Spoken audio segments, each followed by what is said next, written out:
అనారోగ్య సమస్యలతో తుదిశ్వాస విడిచిన సిపిఐ అగ్రనేత సురవరం సుధాకర్ రెడ్డికి తెలుగు రాష్ట్రాల ముఖ్యమంత్రులు సహా పలువురు ప్రముఖ నేతలు సంతాపం తెలిపారు. దేశానికి ఆయన చేసిన సేవలను స్మరించుకున్నారు.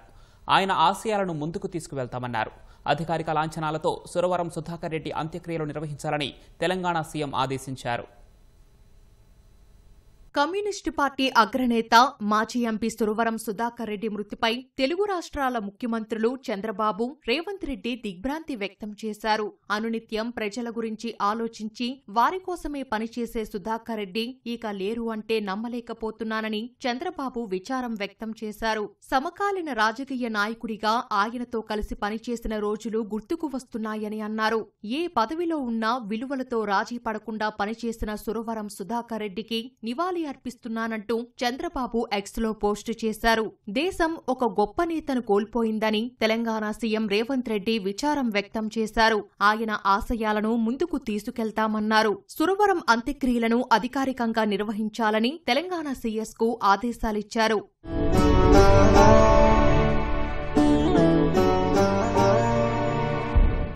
సురవరం సుధాకర్ రెడ్డి మరణ వార్త తెలిసి చింతించానని ఉప ముఖ్యమంత్రి పవన్ కళ్యాణ్ దిగ్భ్రాంతి వ్యక్తం చేశారు. విద్యార్థి దశ నుంచే పోరాట పంతాలో నడిచిన ఆయన తదనంతర కాలంలో రైతులు, కార్మికుల పక్షాన బలంగా గళం వినిపించారని గుర్తు చేసుకున్నారు. లోక్సభ సభ్యుడిగా సేవలందించి నల్గొండ ప్రాంతంలో ఫ్లోరోసిస్, సాగునీటి ఎద్దడి, కరవు పరిస్థితులపై పోరాటాలు చేపట్టారని వెల్లడించారు. సుధాకర్ రెడ్డి కుటుంబానికి పవన్ తన ప్రగాఢ సానుభూతి తెలియజేశారు.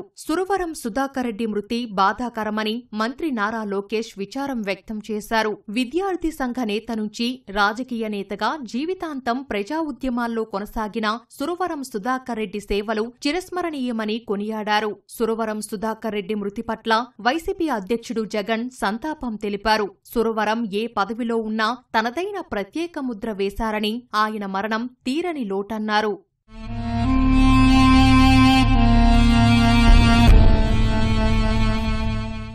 సురవరం మృతి పట్ల తెలంగాణ ఉప ముఖ్యమంత్రి భట్టి విక్రమార్క, పీసీసీ అధ్యక్షుడు సహా పలువురు మంత్రులు సంతాపం తెలిపారు. ప్రజానేతగా సురవరం గొప్ప పేరు సంపాదించుకున్నారని బీఆర్ఎస్ అధినేత కేసీఆర్ పేర్కొన్నారు. సురవరం సుధాకర్ రెడ్డి కుటుంబ సభ్యులను సిపిఐ జాతీయ ప్రధాన కార్యదర్శి డి రాజా, ఎమ్మెల్యే కూనంనేని సాంబశివరావు, సిపిఐ జాతీయ కార్యదర్శి నారాయణ తదితరులు పరామర్శించారు. సుధాకర్ రెడ్డితో అనుబంధాన్ని గుర్తు చేసుకుని కన్నీటి పర్యంతమయ్యారు. పేదల అభ్యున్నతి కోసం పాటుపడిన వ్యక్తి సురవరమని కేంద్ర మంత్రి బండి సంజయ్ స్మరించుకున్నారు.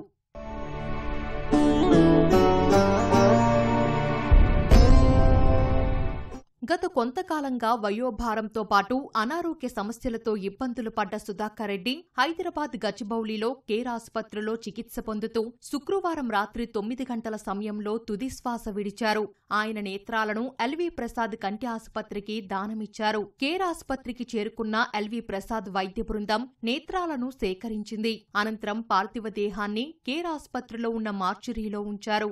సుధాకర్ రెడ్డికి 2 కుమారులు. పెద్ద కుమారుడు నిఖిల్ అమెరికాలో ఉంటున్నారు. ఆయన వచ్చే వరకు మార్చురీలోనే పార్థివ దేహాన్ని ఉంచారు. అనంతరం ఖాజాగూడలోని ఇంటికి తరలించారు. ఆదివారం ఉదయం 10 గంటల నుంచి మధ్యాహ్నం 3 గంటల వరకు ప్రజల సందర్శనార్థం సిపిఐ రాష్ట్ర కార్యాలయంలో ఉంచనున్నారు. అనంతరం అధికారిక లాంఛనాలతో ర్యాలీగా వెళ్లి గాంధీ ఆసుపత్రికి పార్థివ దేహాన్ని కుటుంబ సభ్యులు అప్పగించనున్నారు.